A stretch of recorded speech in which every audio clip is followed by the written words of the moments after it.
Policies, of course, come from politicians. And right now, Democratic politicians are making these decisions. Pablo Manriquez worked in the DNC on Latino outreach and then came over to the dark side. He's now the Washington correspondent for the Latino Rebels. It's nice to see you. We appreciate you taking the time, Pablo. Good to see you, Leland. Two things are undeniably true in this situation, right? The Democrats control Washington, D.C., number one. Number two, we have a border crisis. The border is overwhelmed and people are coming into our country that we have no idea who they are and being put on buses to anywhere they want in the country. Is there a political will to fix it? There is, actually. Like, you're right. I think that the point number one is absolutely right. Democrats are in charge, and Democrats have a tool called budget reconciliation. So the same way that basically the Trump administration was able to basically take tax cuts and shove it down, say, the throat of the Democratic Party whenever Trump was in power, the Democrats now have the same exact tool at their disposal to shove through an entire range of social agenda items that includes path to citizenship for undocumented immigrants. I know you showed that the clip from Henry Cuellar, Representative Henry Cuellar, and Senator Lindsey Graham's press conference, but it's too little too late. Like, these guys got to recognize that, like, the train has left the station on amnesty. There's a budget reconciliation tool that is available, and it has a 2005 precedent. That it depends on the Senate parliamentarian, and not to get into the weeds here, but they can basically, the Senate parliamentarian, which is supposed to be a bipartisan figure, can declare whether putting these immigration standards in and allowing for amnesty is budget neutral or not. So there's a little bit of a But let's get into the weeds there. Who can overrule the Senate parliamentarian? The presiding officer of the Senate in budget reconciliation. You know who the presiding officer of the Senate is going to be? The border czar.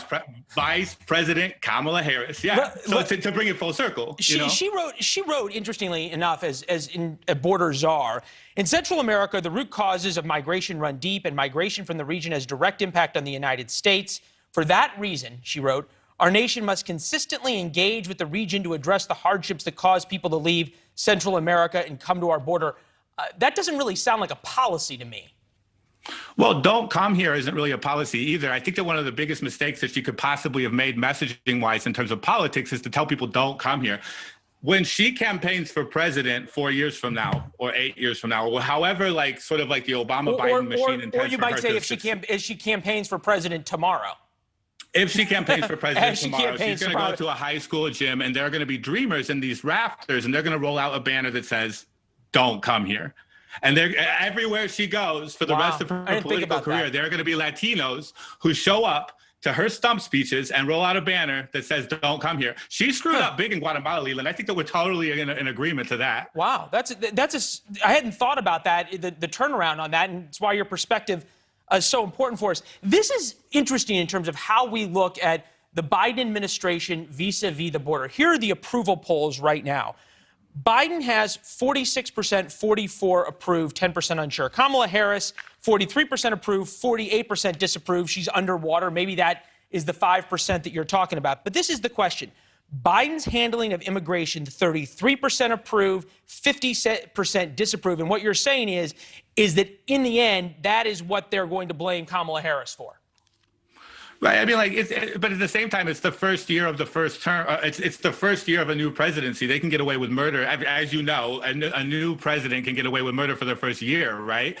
So I think that, like, that the key to understanding what I think is going to happen next in terms of immigration policy in this country is that the budget reconciliation tool that once Donald Trump used to pass tax cuts is going to be used by Democrats to pass a mass path to citizenship for undocumented immigrants. Now, Lindsey Graham and Henry Cuellar are having pressers today to talk about the border security component. Right. But you understand, Leland, that, like, you know, it pales in comparison to that. It's a good point. It cannot be passed through budget reconciliation. Right. This is not a negotiation, right? Like, you can't just throw a bunch of drones over the desert onto budget reconciliation. If they can keep all 50 senators in line on this, then they effectively can do whatever they want on that. Right. I want to get to this, though, and this is what Jonathan brought up in terms of the difference, the way Democrats seem to treat the border vis-a-vis COVID and the rest of the country vis-a-vis COVID. Take a listen to the House Minority Whip. Think about this. They're trying to say they'll arrest you if you're vaccinated without a mask on in the United States Capitol and an American citizen. Yet if you come across the border illegally right now through Mexico, illegally with COVID, they'll let you in. They'll give you an airplane ticket for free and put you on a plane with COVID and send you to some unknown state around the country. Do Democrats need to worry about that for the midterms? Well, I think the most fascinating thing for right now in terms of Democratic messaging, and specifically in regards to Steve Scalise, is that Kevin McCarthy totally overplayed his hand on this January 6th commission. So now they're scrambling to look for issue items to be able to roll out to distract, I guess, from the fact that Nancy Pelosi has them checkmated. Nancy Pelosi is going to run the Democrats on a Blue Lives Matter type campaign because Republicans demonstrated this week in very dramatic and high fashion through this January 6th hearing that Kevin McCarthy and the caucus he leads does not care about the police. So Stephen Scalise can go say, like, undocumented immigrants are coming across the border with COVID, blah, blah, blah, blah, blah.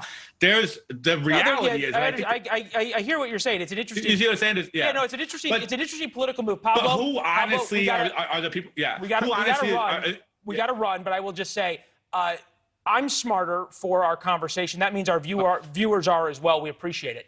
Thank you, Leland. Thank Much you. appreciated. Yeah, good to see you. Coming up next, more than 300 million Americans are going to head into their summer weekend plans. And as they do, both the CDC and the White House are facing a PR onslaught in the great mask, vaccine,